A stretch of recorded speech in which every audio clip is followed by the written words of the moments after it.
Middlesex had to make do with 9 points for their draw with Glamorgan in Cardiff, which sees them go into their final match of the season at bottom club Leicestershire with a 12-point lead at the top of the LV County Championship 2nd Division, while they are 13 points clear of 3rd place Surrey.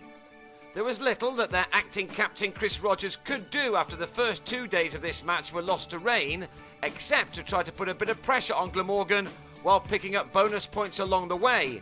Having got 3 for bowling out their hosts for 157, they resumed on 169 for 4 with a lead of 12, and Rogers was soon playing his shots. He'd started the day on 81 and he was soon celebrating his 400 of yet another very consistent season in domestic cricket, his first with Middlesex. He needed just the 121 balls to get to this one he thoroughly enjoyed. He'd struck 12 fours and now looked to press on. When John Simpson had joined him at the crease, Middlesex were at a spot of bother on 79 for 4, but Simpson also batted beautifully in reaching a composed 50 off 80 deliveries. It was his 6th in a tidy campaign. Many a captain would have just batted on given the loss of so much of this match, but Rogers had other ideas. With shots like this, he hadn't given up on going for the win. You don't see this kind of dismissal too often in the Championship. Will Owen cleverly followed Rogers, who was again giving himself plenty of room, and that led to him being caught behind for a brilliant 121. Clearly the idea was to play very positively to try to get a big enough lead quickly to cause Glamorgan some worries second time around. Simpson took over Rogers' mantle as the runs came at a real pace. Indeed, the rate of scoring was more akin to a 2020 match. Gareth Berg's first innings since May didn't last too long as he went for his shots. He'd made 10 when he edged a cut off Owen, for whom that was his 3rd wicket of the innings. The one man nobody could get for a while was Simpson, who now exploded into life. He took Owen apart as he hit him for 3 sixes in a couple of overs. The first 2 of them were out of the very top drawer. Indeed, you won't see many better. This was an extraordinary onslaught from a very talented 23-year-old who's really enjoyed his cricket this year. It was just a shame for him that he couldn't make one more big hit to reach what would have been just his 3rd 100. Instead, he was bowled by Owen. Simpson had needed only 26 balls to go from his 50 to 95. Owen was to finish with his first 5-wicket haul when he had Stephen Crook held in the deep.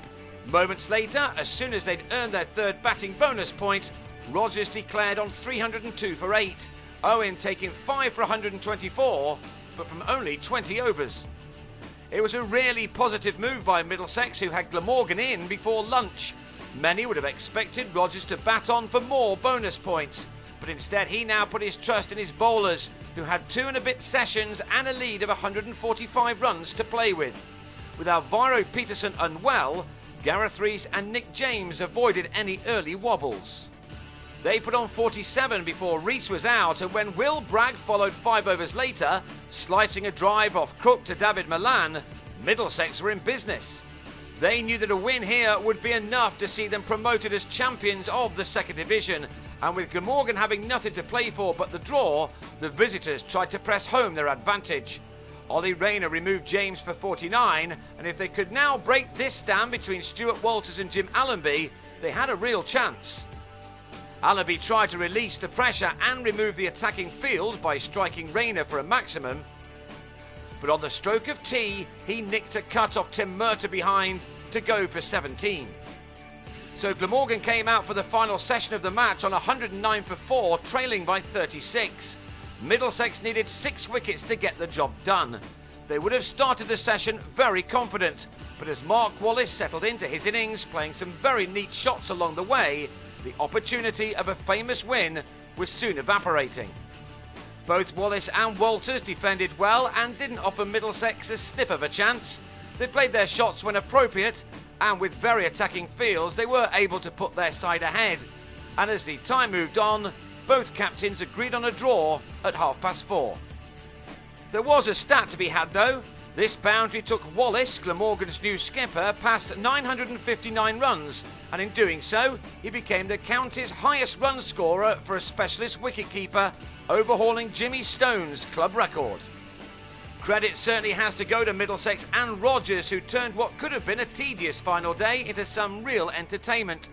The draw means that Middlesex aren't quite there yet, but they could still probably draw their final game and go up. They will, though, really fancy their chances at Grace Road. They are nearly there after taking 9 points from this match to Glamorgan's 5, but not quite.